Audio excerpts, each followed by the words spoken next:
You know, I suggest you use fluorocarbon probably for 90% of your fishing.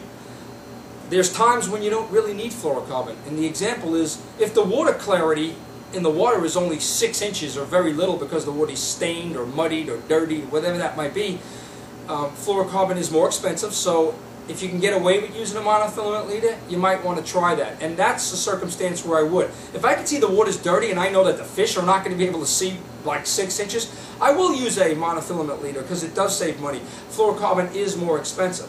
So that would be one circumstance that I would use on. Another one is that if the fish don't care, if the water is clear and you know they're just really hungry and they're eating, and sometimes it doesn't matter, you can switch over to the regular monofilament leader.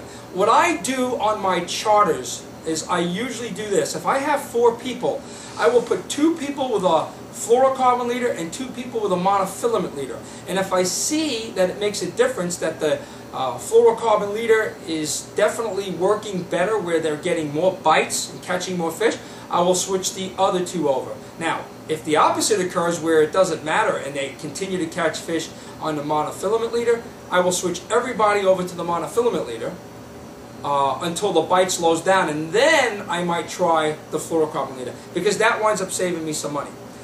What I'm going to talk about now is the Ohero fluorocarbon leader, which I personally use.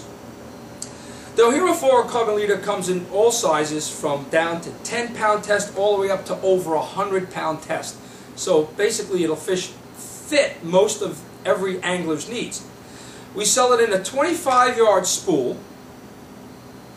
We sell it in a 50-yard spool. And we sell it in a 200-yard spool. That's 25-pound test. These are all 25. So you have 25 yards, 50 yards, and then 200 yards, which is nice because you don't have to keep going back to the store to buy it. And there is a cost savings when you buy it in bulk. You save a lot of money when you buy it in bulk. One other thing that's really nice about the fluorocarbon leader is it has a Velcro strap.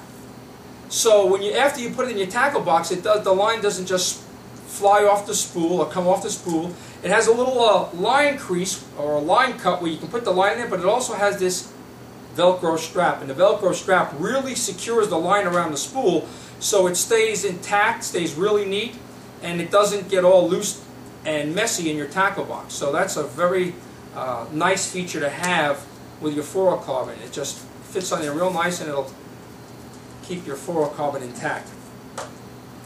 The Ohero fluorocarbon has been around for about 2 years, and there is no doubt from my tank tests that I've personally done, and I suggest you can do the same, that it is clearly right now the most invisible fluorocarbon leader on the market today. I've put it in tanks with all other lines, and so far there hasn't been one fluorocarbon that is as invisible. And you can test that yourself. You can buy a 25-yard spool of whatever you like and stick it in the tank.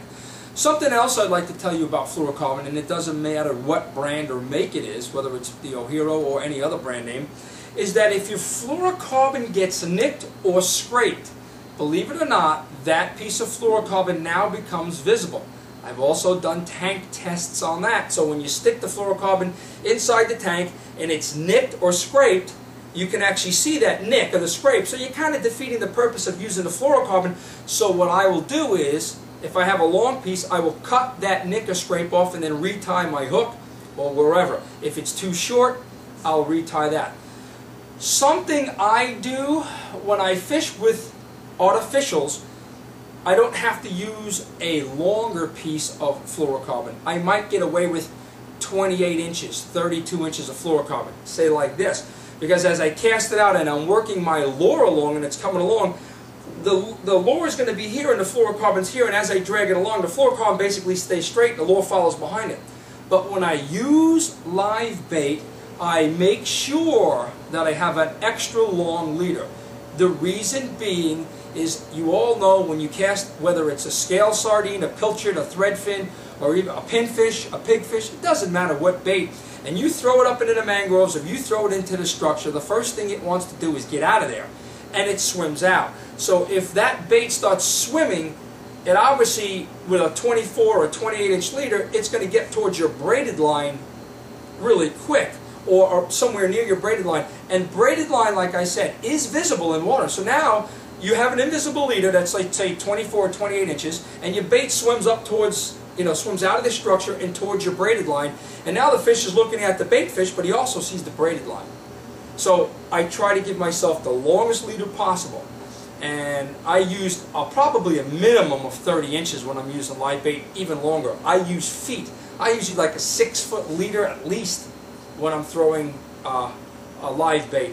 And people ask me, well, doesn't that knot go into the eye of your rod? And I say, yeah, I do. I bring it all the way into the rod, all the way down in the eyes. I just make sure the knot is very tight, it's very small, and the ends are clipped completely. And you shouldn't have a problem once you do that. That's our talk on fluorocarbon today. The next thing we'll do is we'll talk about frequently asked questions about fluorocarbon.